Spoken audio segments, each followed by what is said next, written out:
Aki, you having a dream, bud? I like your bed head.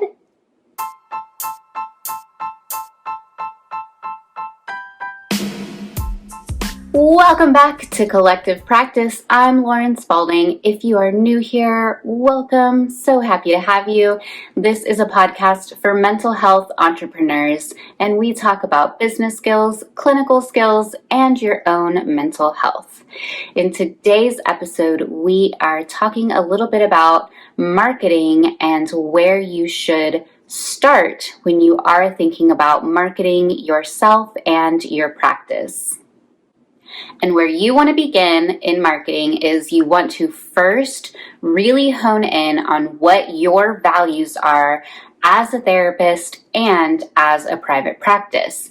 And those go hand in hand, but the reason I say both is because we are not just marketing a business when we are promoting our services or when we have online presence or when we're building our website.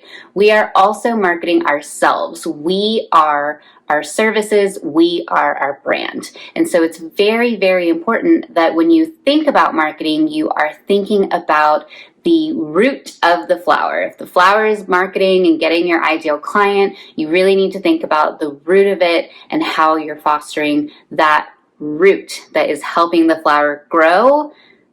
Metaphors. And so I wanted to talk a little bit about the 3x3 method and how to hone in on your values as a business. The 3x3 method is a branding technique that really helps you hone in on your brand voice. And the 3x3 method is 3 values and 3 content pillars. And today we're going to be focusing on those 3 values. Now, when you think about your values as a therapist, you really are thinking about your values as a person. So not only how you show up for your clinical clients, but how you show up day to day, how you show up with your friends, your family, how you show up in your overall community. And one way that you want to think about your 3 values is to think about your why. What is your why that motivates you as a person, that gets you up in the morning and gets you excited or gets you really passionate and inspired? When you think about your why, I want you to consider 2 things. What inspires you and what's your story? Now, what's your story is a simple one. Thinking back to how you grew up, what was your household like? What were your friends like? What were some of the triumphs and trials of your growing up years? And really thinking about what molded you into the person you are today. That's really going to help you understand what inspires you, which is often what leads you to your specialization or your niche as a therapist. Now, a very easy example of that is I became a mom and immediately felt inspired to help fellow therapists who are moms, working moms, stay-at-home moms, moms who are navigating the pressures of being a perfect mom. I love all of those topics and it feels so closely to my heart because it's a part of my story and I know what I have struggled with as a mom, as a working mom, as a therapist who's a mom, and so I feel a draw to those types of clients. And when you really think about your story, that's going to help you go into the second part of dissecting your why, which is what inspires you. And when you think about what inspires you, you want to think about topics that you often talk about, accounts you follow on social media, books that you read, just things that really light up your heart and just feel very motivating and passion-driven. And when you can really put into words what brings you to be a therapist today, you can then think about your 3 values in just 3 words. And then you can really flesh out describing what those values mean to you. Let's talk a little bit about why this part of marketing is so important. It is the basis of your brand voice. So regardless of what your services are, regardless of what you specialize in, if your brand voice isn't strong, you are likely missing out on clients, opportunities, and more.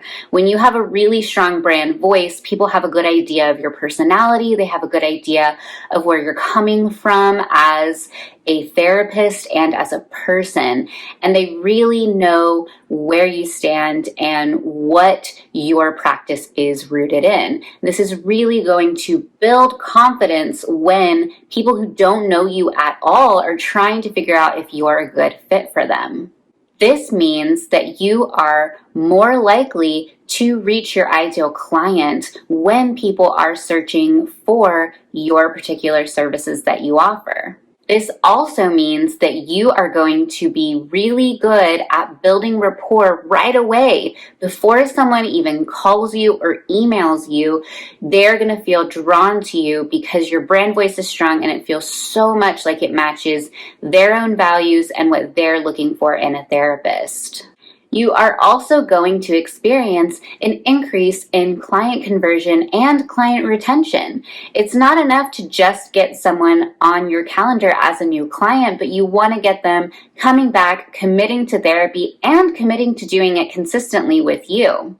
And by having a strong brand voice and by being very clear and always speaking from your values, you're really building that foundation for someone to feel motivated to work with you. This is also going to set your clients up for success, which is great for referrals for you in the long run and really building your business. When your clients or potential clients are seeing what you expect as a therapist and how you work, they are going to be more clear on how to show up in their therapy sessions with you. And that means you're going to be able to meet in this more mutual way where they're really on board with your therapeutic approach, they're really on board with your personality and your style as a therapist, and that's going to mean not only better retention, but referrals in the future and getting your name out there more as a really solid therapist. Your intentions as their clinician are set, your expectations are very clear, so your clients are going to show up ready to work and ready to work exactly in the way that you know you can help them. And this is really going to set you apart from the pack.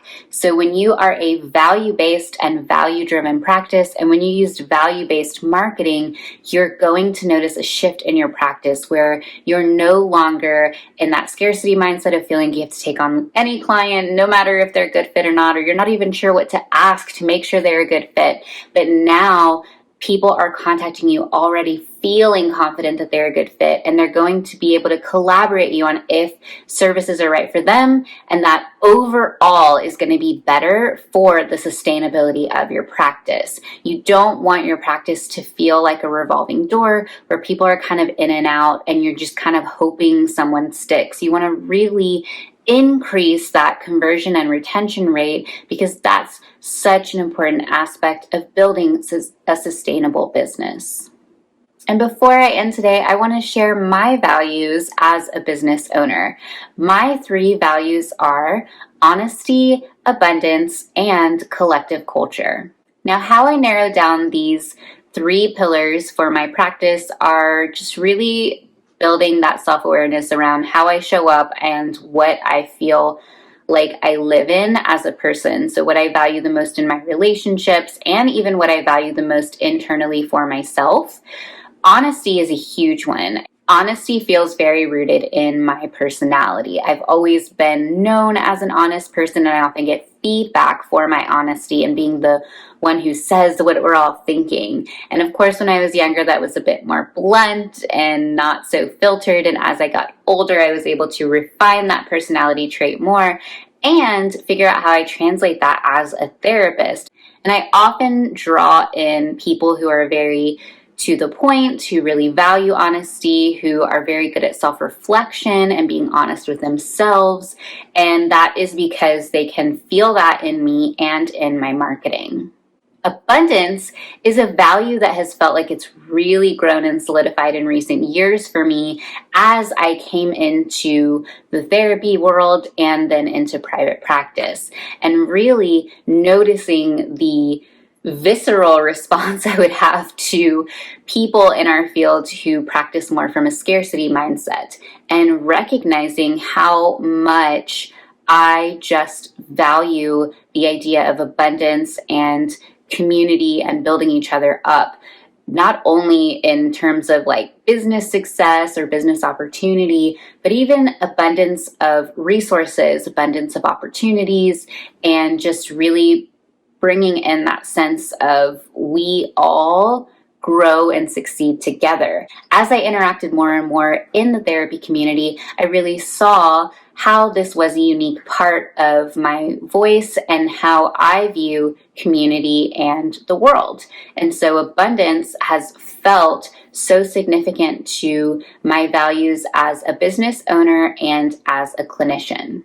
And my last value, collective culture, is very, very much rooted in my Latin background and in growing up with a Mexican American family and growing up in that collective culture mentality, which I didn't realize was a value or a difference of upbringing until I got to graduate school and studied diversity more and had projects on my own culture and got to do research and recognize these things that were so normal to me and I never put thought to them are actually culturally significant. And that sometimes the reason I feel frustrated with other people is because their cultural background is different and maybe a bit more individualistic. And so I do tend to draw in not only people of color, but also people of different backgrounds that have grown up with that collective mentality and they're navigating that sense of